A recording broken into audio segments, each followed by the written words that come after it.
King say something, I'm back. Before we get to it, make sure you like, comment, subscribe, make sure you hit the like button because we are on the road to 100K. Now this is a first. I don't think I've ever seen a person, well, they always defend or, respond to their snitch allegations, but not like this. 40-minute video? Let's get to it, man. Man, what's up, everybody? Welcome back to another episode of EOS. It's 1090 Jake, man. I'm rocking with y'all, y'all rocking with me. And for this video, I'm not going to be speaking on your favorite rapper. I'm going to be speaking on your favorite YouTuber and these snitching allegations.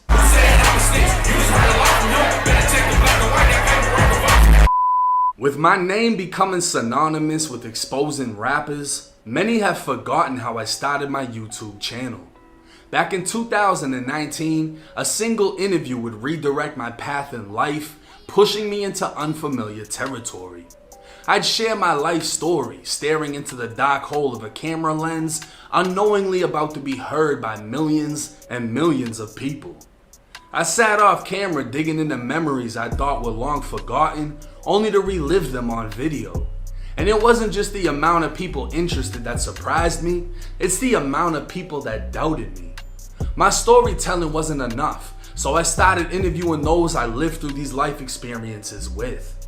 Ones I considered my brothers who not only had my back as I had theirs, but struggled with me to an extent many can't imagine unless they've lived it. But even then, even with the people who were there, people I'd never met that most likely never lived the type of life we lived, still doubted me. So 4 years ago, I'm gonna be honest, bro, because a lot of people don't be honest about it. They only doubt you because you're white. Like, there aren't white gangs. Like, there aren't white people getting it in. Like, that ain't white. like, bro, I don't care what shade of color you are, what background you come from, what city, state, third world country, wherever. There are people everywhere that are somewhere probably under a rock. They're about that life. They will slit your throat. I probably shouldn't even be saying this, probably too much. But y'all get where I'm going with that, bro. I don't care if you pink, yellow, orange, 50 shades of blue. Like, bro, people gotta stop doubting people, bro. You gotta stop doubting. Because, man, it might be the one that you doubt. It might be the one that's in your life. That was just a book by its cover, bro. Thought the only way I could further prove myself was through the paperwork.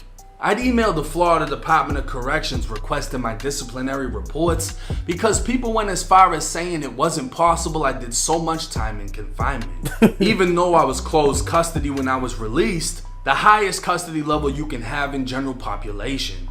I'd show my DRs individually and even give the backstory on them. I'd make a video on when I was released from prison, how I almost went back for pointing a chrome handgun at someone and saying I'm gonna blow a hole in you. Police never recovered a handgun, but the witness statement was enough for me to be charged and later convicted of armed assault with a firearm. But yet again, random viewers would turn into random channels who claimed I was lying as they twisted their own narrative on my life story. Over the years, I covered criminal cases, learning to request the paperwork for the most accurate representation of what took place. This would be the start of those who hated my success, trying to tear my platform down, as I was accused of being police by speaking on open cases.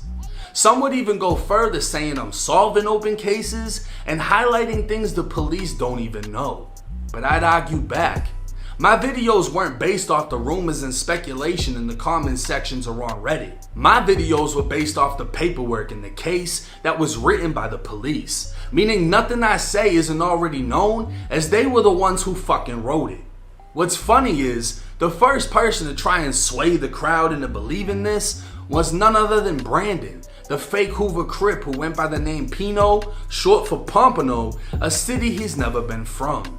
Brandon will forever hold the title as the first person whose paperwork I exposed, and I think he also holds the record for the most people ratted on after I ended up with this interrogation where he told on about a dozen people. But the first real snitching allegation I'd face would be the dumbest of all. A now deleted YouTube channel called No Jump Shots TV would be a no jumper parody. They put together fake news, clickbaits, and hope for the best. But the video they made on me would be one of their most viewed. And unfortunately, because it was deleted, I can't show you the video. But luckily, I have so many haters. Darius here went as far as reacting to it to share the fake news. The video would say I snitched on the smoke shop I used to work at, and it would use edited news clips from an actual smoke shop sting. The Power Director watermark on the corner was enough for most to know the video was fake, but it wasn't about people looking for the truth because they wanted it to be real. I was on the news back in 2017 because I used to legally grow, and like everything else, I made a video on it. But No Jump Shots TV would say I snitched on the smoke shop I later worked at before starting my YouTube channel.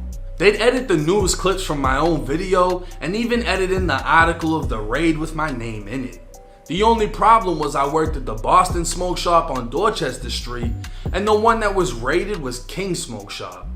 Darius can be seen holding the corner of the article up for the camera, to which you can see the name Tanvir Shah and my name. But if you look hard enough, you can see the background is yellow, while the names seem to be edited in with a whiter background.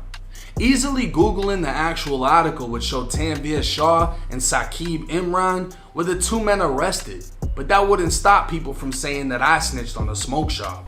It didn't matter if it was true because they wanted it to be. And it wasn't about snitching because Darius could be found in Brandon's comment section claiming to a fake Crip snitch that he was the big ape behind the wall or the big homie of Gorilla Stone Blood. You know, the gang made famous by Casanova 2 times. But for some reason, it just seems different with Darius.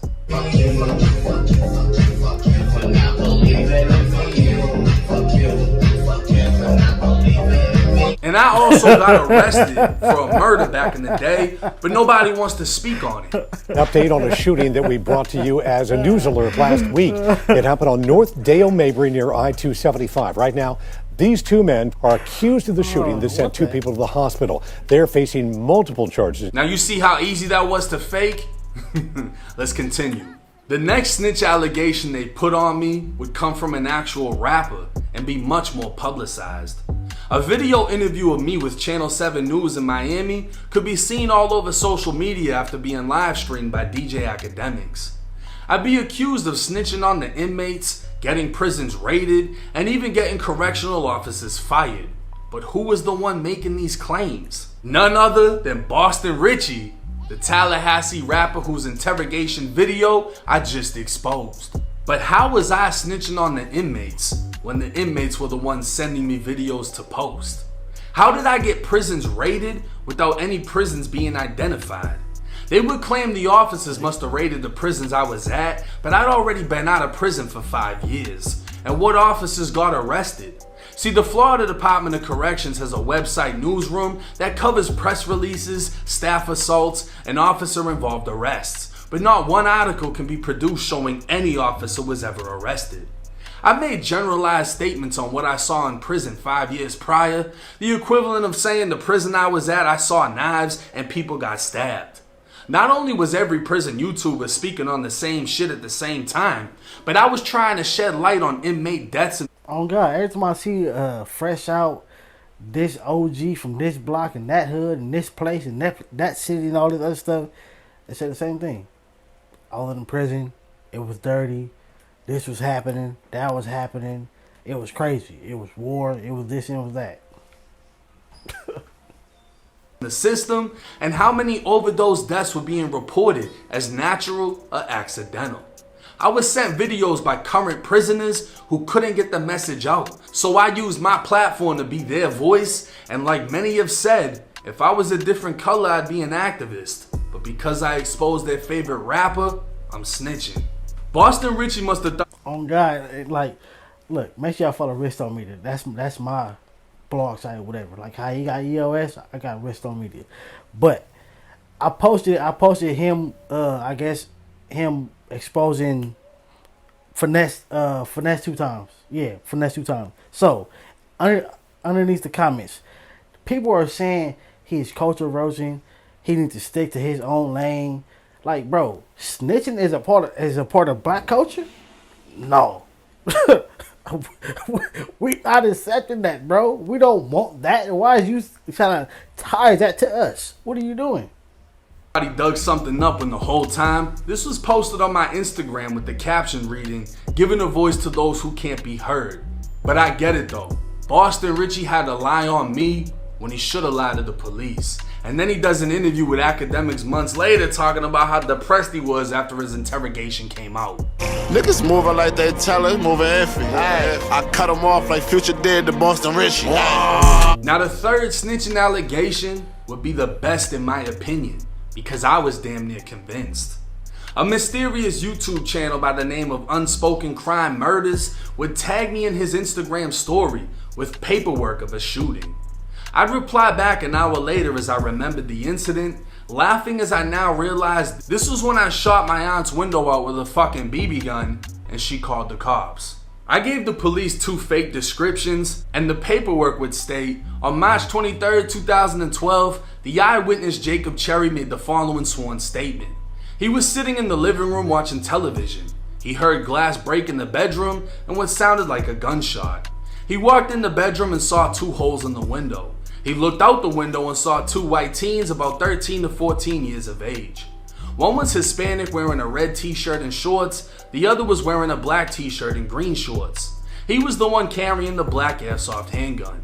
They saw him looking at them and ran northbound on Fremont towards Waters. He has never seen them in the area before and cannot identify them. Now this is where Unspoken would start his long list of lies and deceit. Unspoken would state he doesn't show his face much, but he's connected to the industry. He'd also claim he had 13 interrogation videos in connection to the Boston Richie case, and because he didn't like how I portrayed Boston Richie in my video, he decided to look into me. He'd send me 8 pages from the Tampa Police Department relating to the BB gun shooting. You could tell he was excited, even cocky to have a paper saying I was an eyewitness and the potential impact this would have when the news broke. But I laughed it off and questioned him on where it actually said anyone was arrested. I'd already told him they were identified as Casper and Danny Phantom, how the 2 suspects never existed, and how I actually shot my aunt's window out. The following day, Unspoken would lie, claiming he just heard my interrogation along with my old co-defendant from the case that sent me to prison. I replied back saying, what case was the interrogation from? I never had one in the case with Tyrell. I'd even send the paperwork over when detectives attempted to interrogate me when I was in jail. I've been caught with a gun. The gun traced back to an armed burglary of 15 other guns. They told me they were investigating my uncle's house before asking me if I wanted to talk to them. According to the paperwork, my response was piss off. The interview was ended and I was taken back to my pod. The following day, I had about 17 new felonies added to my case. Damn. So I questioned Unspoken, once again laughing it off, and he replied with a screenshot of everything he'd requested, which included 2 DVDs, insinuating that these were the interrogation tapes. 6 days had now passed when Unspoken took to Instagram with a post, now claiming 2 arrests had been made in the BB gun case. The paperwork would read 2 juveniles, matching the description I gave, were found a few streets away. Upon questioning, they stated they were just playing a prank and had no intention of causing harm. They were both read their rights and charged with blank, as much of the report was blacked out because... So supposedly, he made up two imaginary people. They wouldn't found them, and they confessed to a crime that they did not commit.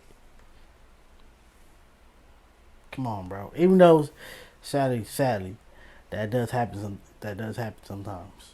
The 2 arrested were quote-unquote juveniles. And this is why I say this was the best accusation.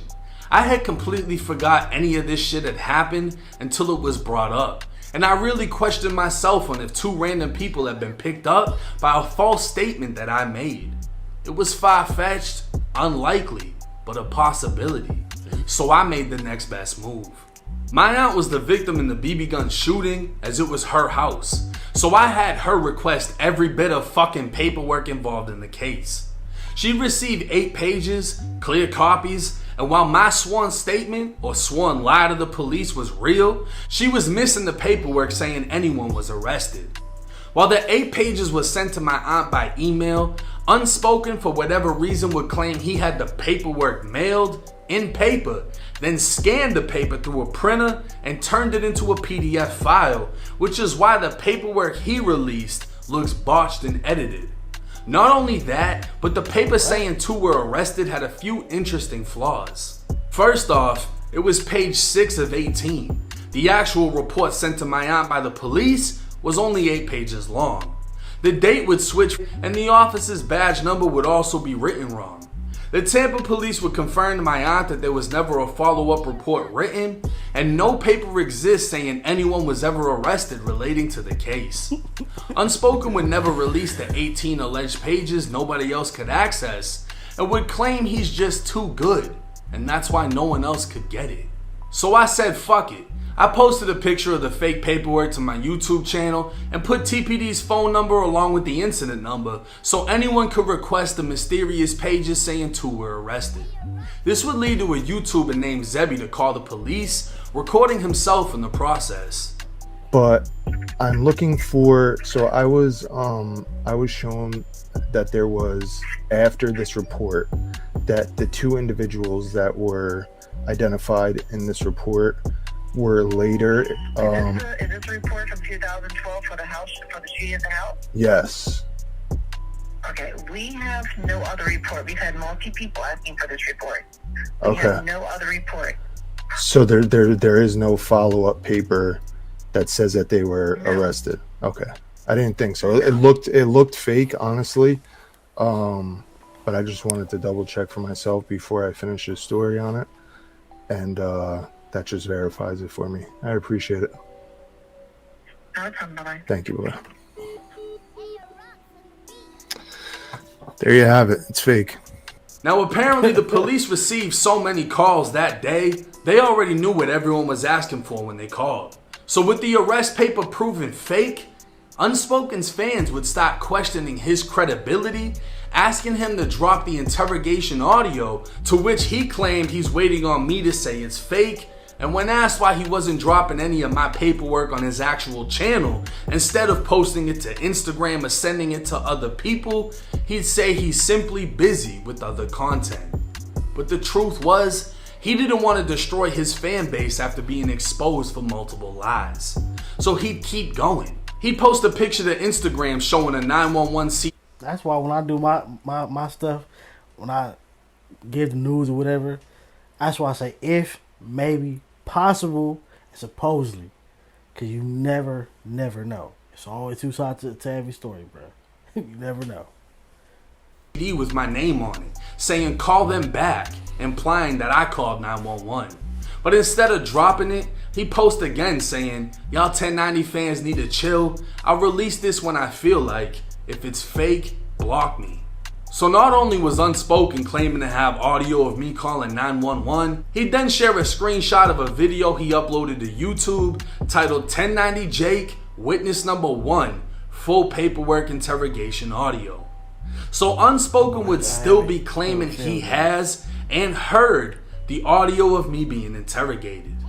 So fuck it.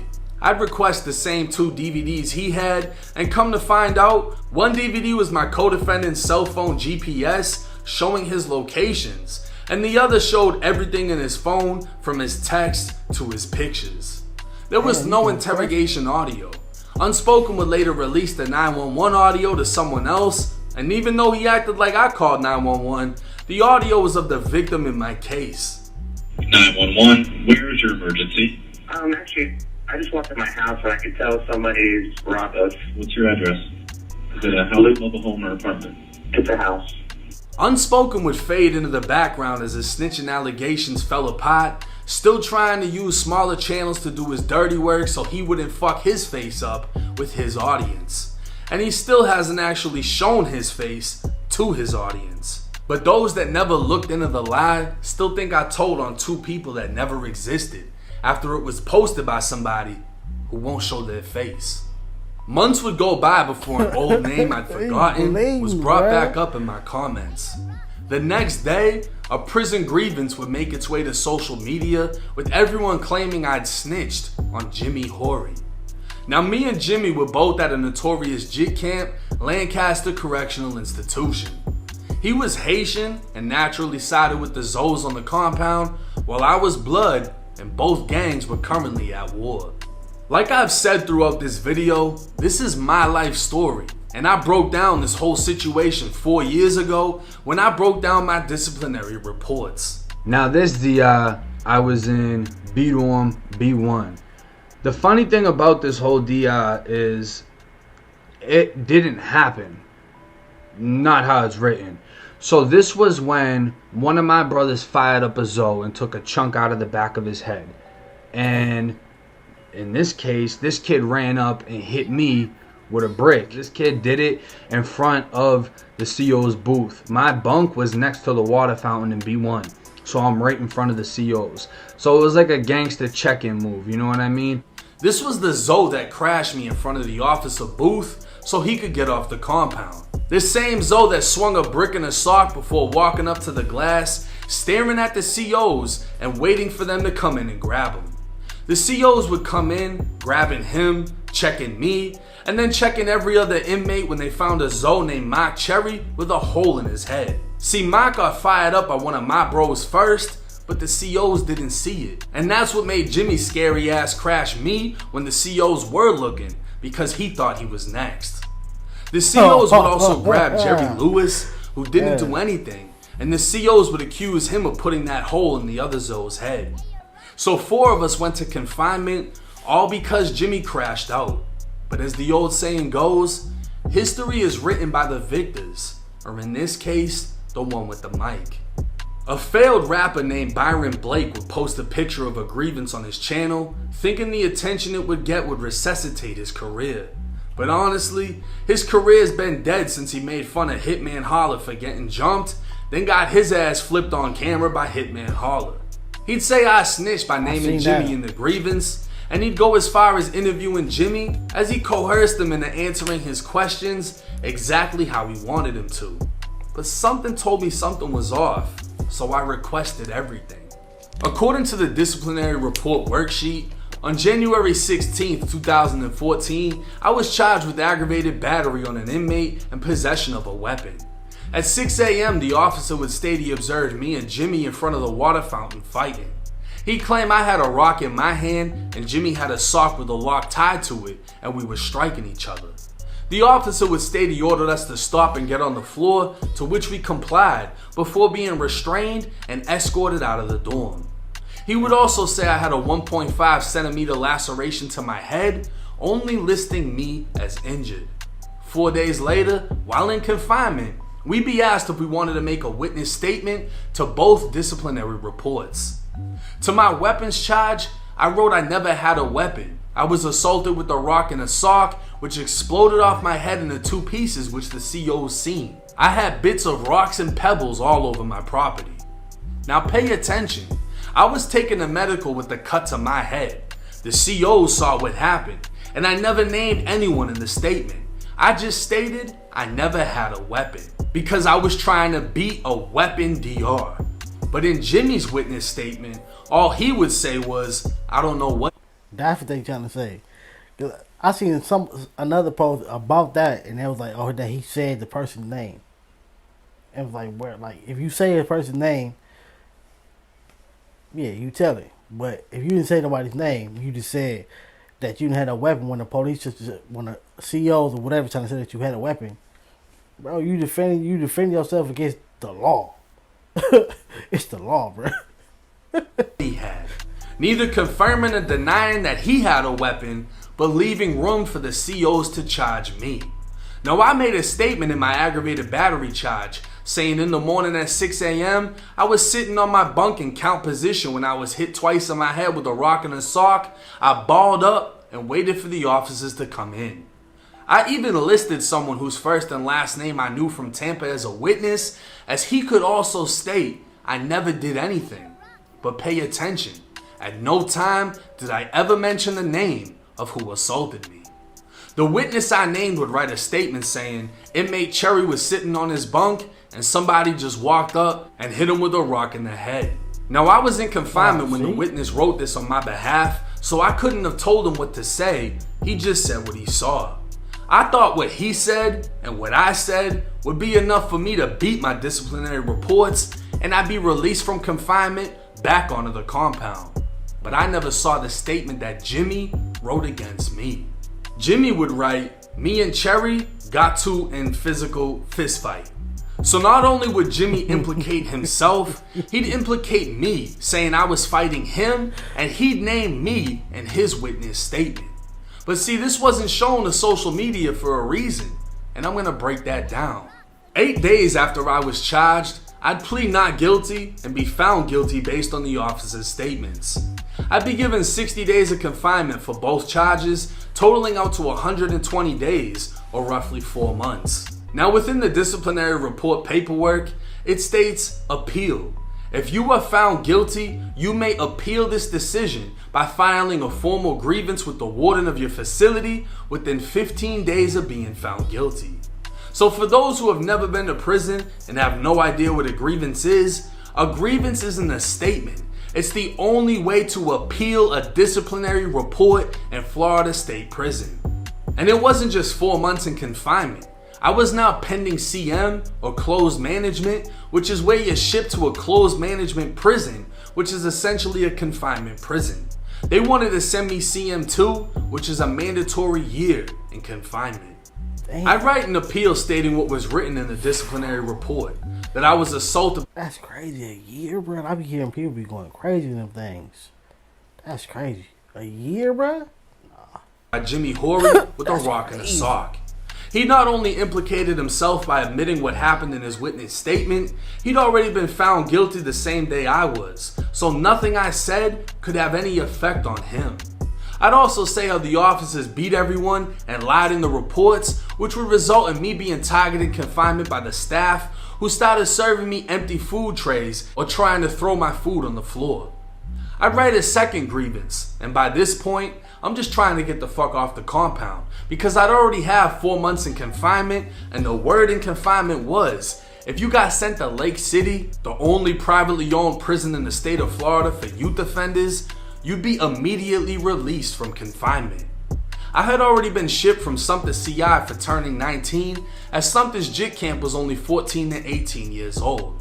If I'd left Lancaster, the only place they could send me is Lake City, and I'd be immediately released from confinement. I'd write staff with threatening me, I'm in fear for my own safety, I've been told by staff they'd spray me and set me up with weapons, but I'd clarify I don't want to be placed in protective custody. See, I never had an issue handling inmates, it was the COs. I'd request to get... Hey, and I seen... This crazy. I've been to jail before, bro, and I seen somebody do this before. We all know when you, well, now we all know when you come into jail, everybody got a strip. They tell everybody go around this long table looking thing. It's like everybody got to go around it till you reach to the last person to get to the wall. Everybody got to strip down. Everybody got to squat. Spread them, cough. And it was this one CEO. He was just saying a bunch of sus stuff, bro. A bunch of weird stuff. So one of the people that was in line with us, he wasn't feeling it. He wasn't going for it, bro. He was getting mad about that. So he filed one of these, a grievance, and then once they brought him into our dorm, once we all got sent to the dorm, then it was like the next 30 minutes they came in. Snatch everybody's stuff up out of I can't even get out.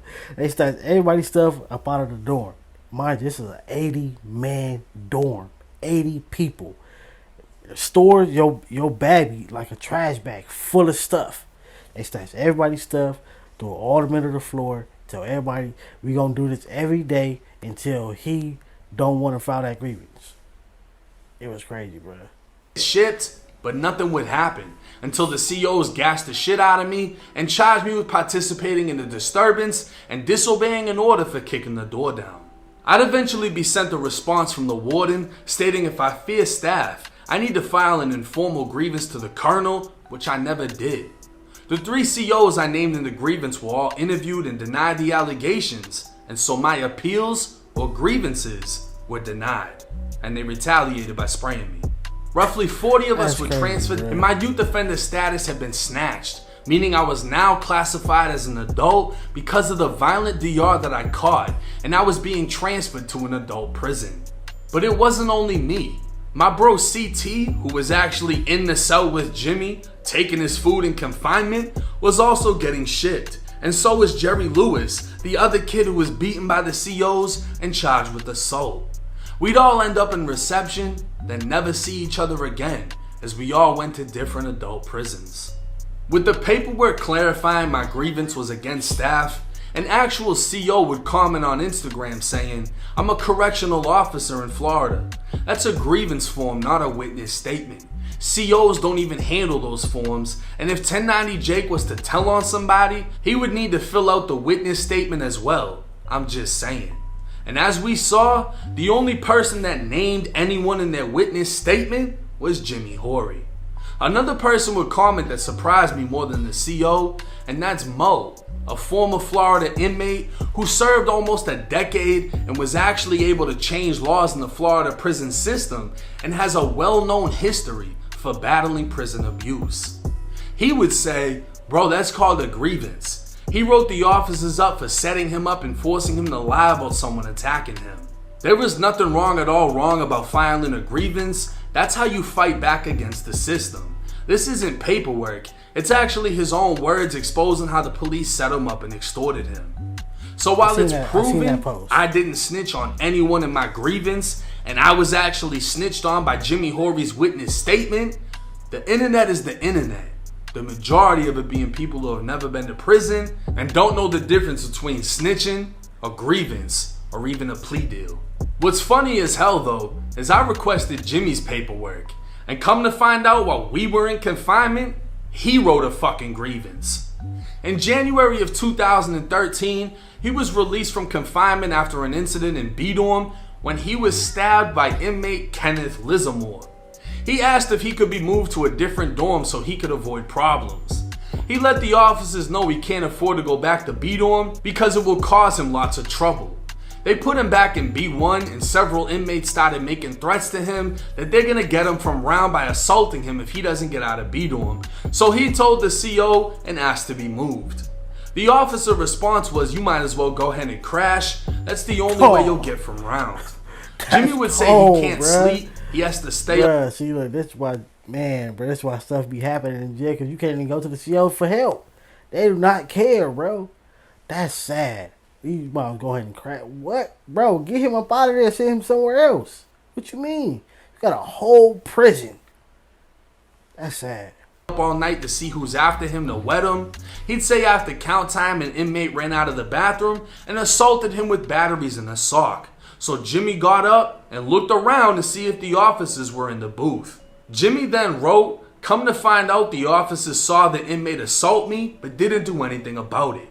So not only did Jimmy say what inmate stabbed him, he said he can't live in B-Dorm, asked to be moved, and said after he got fired up, he stood up and stared at the CO booth, just like he did when he crashed me. The CO told him his only way out of B-Dorm was to crash. So what did he do? He crashed me in B-Dorm in B1, just like I fucking told you. Now, isn't it hilarious that he wrote a grievance saying I got stabbed in this dorm, I can't go back into this dorm because they're gonna flip me in this dorm. I told the CO in this dorm I can't be in this dorm. The CO told me I need to crash to get out.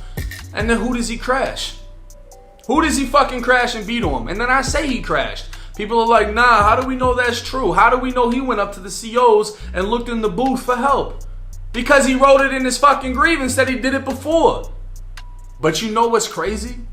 Byron Blake was dick riding this dude, did an interview with this dude. And to request my paperwork, you would have seen that he wrote a witness statement in the grievance. So the whole time you're accusing somebody of being a rat. The whole thing is they just want to make sure you not able to expose their favorite rappers. I'm being honest about it. I'm being honest. Yes, I react to a lot of his videos because The reason I react to him because he keep it real and he does real research. He's not this. Oh, this happened and a bunch of opinions that's completely false. Bro, really go to the real research, give you the real paperwork. Here it goes. You can pause and read it if you want to. Bro, this is like the news for the hood. So, but if people just be mad because it's a white dude exposing these people, bruh. Whack 100 and the other dude had a whole paperwork party going on. It was okay.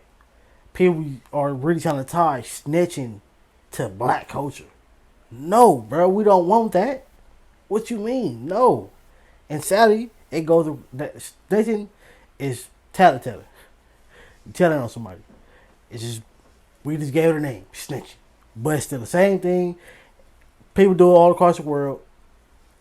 Like the fact that y'all really trying to tie it to black culture is crazy though. You're interviewing a fucking rat that you knew was a rat. So explain that. Now the last snitching allegation isn't entirely new and is piggybacking off an old one with a new one added to it. Kodak Black's lawyer, Bradford Cohen, would post a screenshot of a no-jumper post saying 1090 Jake says writing a grievance is not the same as snitching. Within his caption he'd write, "This story is strange. This gentleman wanted an interview with Kodak about his feature on a record.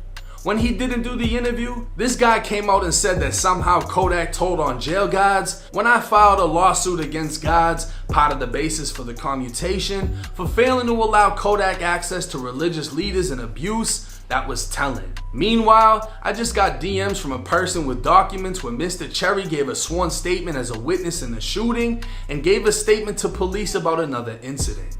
Now let me tell y'all the problem with this. The problem with his post was his timeline was off. Kodak shouted me out at Rolling Loud for exposing rats, but he did it right after collabing with 6ix9ine. I'd make a video on it, I'd offer to do an interview at the end of the video, and he'd reply on Instagram Live accusing me of snitching for reciting his lyrics, "How you lose your bitch to a snitch." He'd also say, "Man, come on, man, bruh, man, sucker, cause you don't know me. I swear to God." And it's like, bruh, y'all ain't on that. I'd then make a response on Instagram pointing out the bullshit in what he said. "You made a video dissing me saying I'm snitching for talking about the lyrics that somebody lost their bitch to 6ix9ine. And apparently it wasn't Anwell whose bitch was in the video. Apparently it was somebody else. But staying on the lyrics, it says you a one-man army. You ain't never need a click. But I wanted to interview you about how when you was a one-man army in the feds, you were rocking behind the Bloods. And then you just did a song with the biggest rat that ratted on the Bloods." Is that for like protection? These and big across America. Now, I didn't even say nothing about this dude saying that you was in protective custody in the feds and you never even hit the yacht in Big Sandy. I didn't even talk about that. But there's a lot of people that would hit me up after the video I did on you saying they was there at that time and you never touched that yacht. And you saying that breaking down who the one is that lost. Rappers making it to the yard. To me, that's to be irrelevant. You're too famous, bro. You're gonna go. They're gonna try to put some money on a homie book. That's it. No, keep him somewhere else.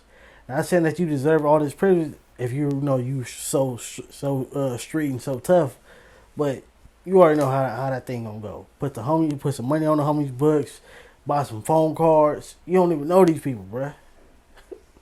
His girl to a snitch is snitching, even though there ain't no crime involved.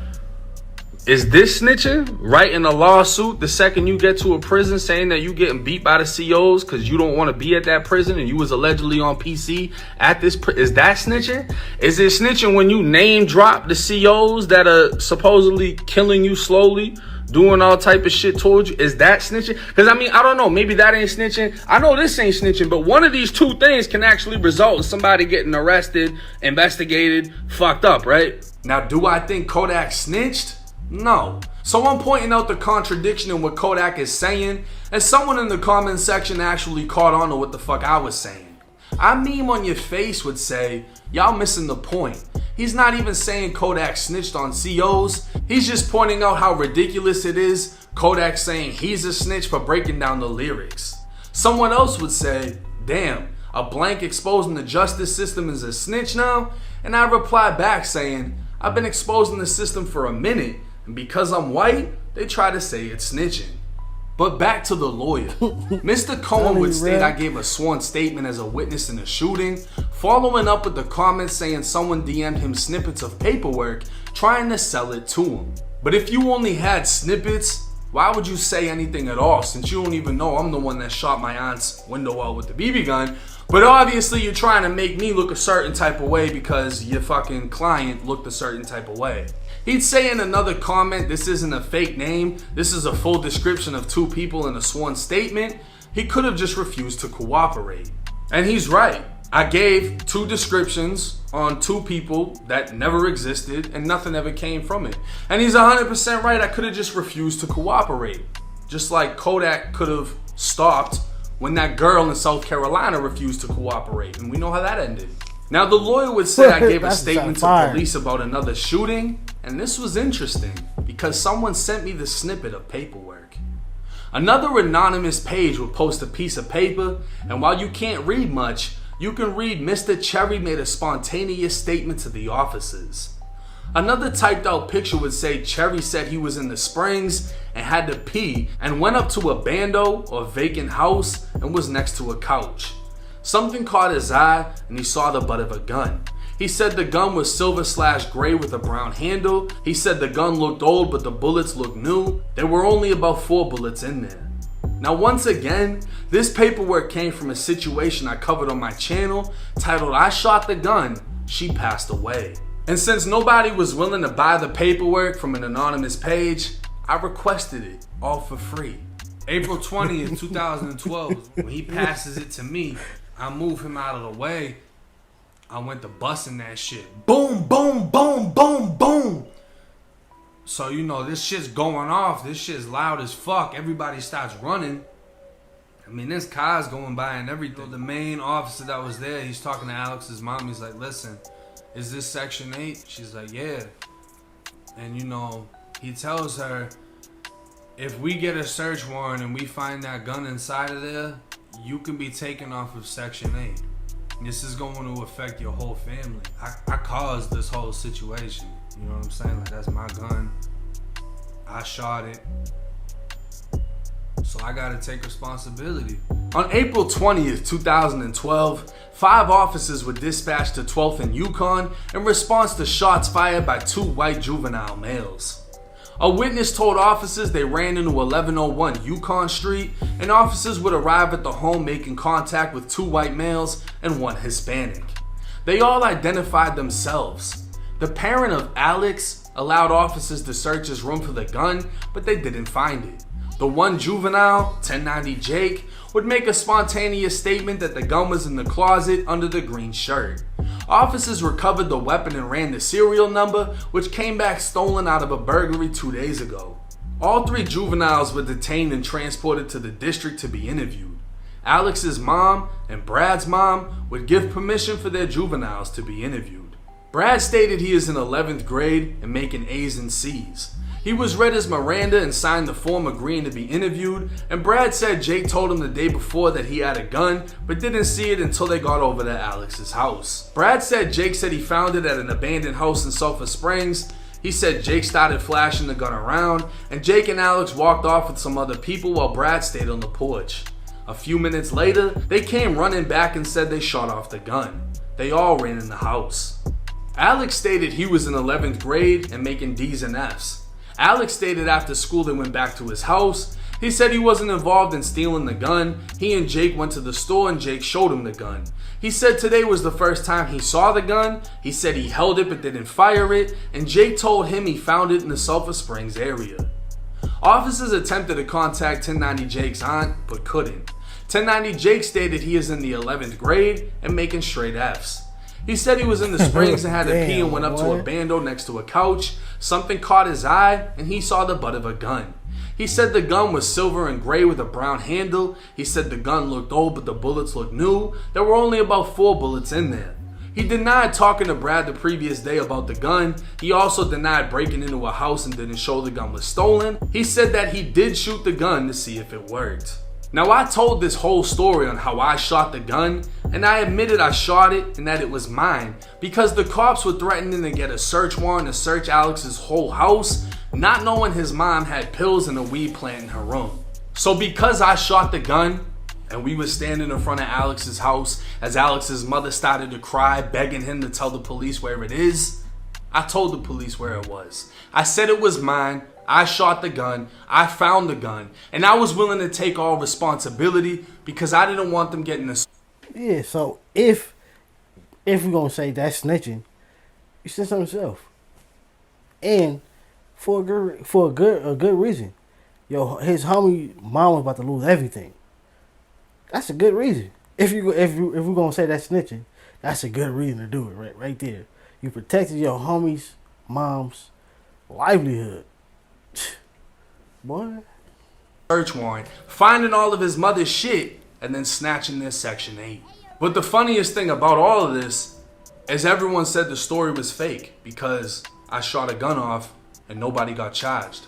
According to the paperwork, me and Alex both denied stealing the gun, but both confessed to possessing it. The investigation into the burglary led to evidence linking both me and Alex to the burglary.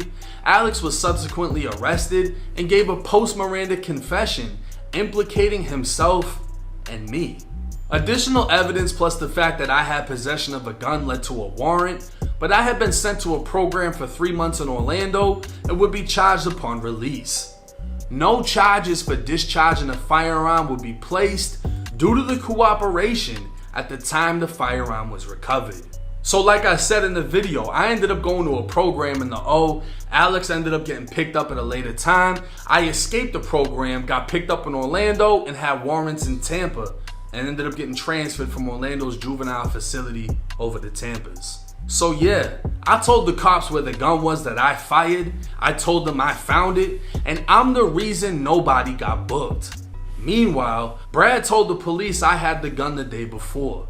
Alex would later tell me the only reason he was charged with the burglary is because they found his fingerprint on the safe the gun was stolen from, but Alex never said anything against me because when I went to court, they told me they have no new witnesses, statements, or confessions.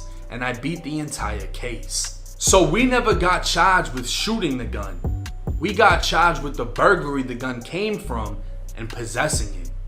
Because Alex never said shit, I beat the whole fucking case. So in the paperwork it says Alex gave information that implicated me. I don't believe it. Because like I said, I beat everything.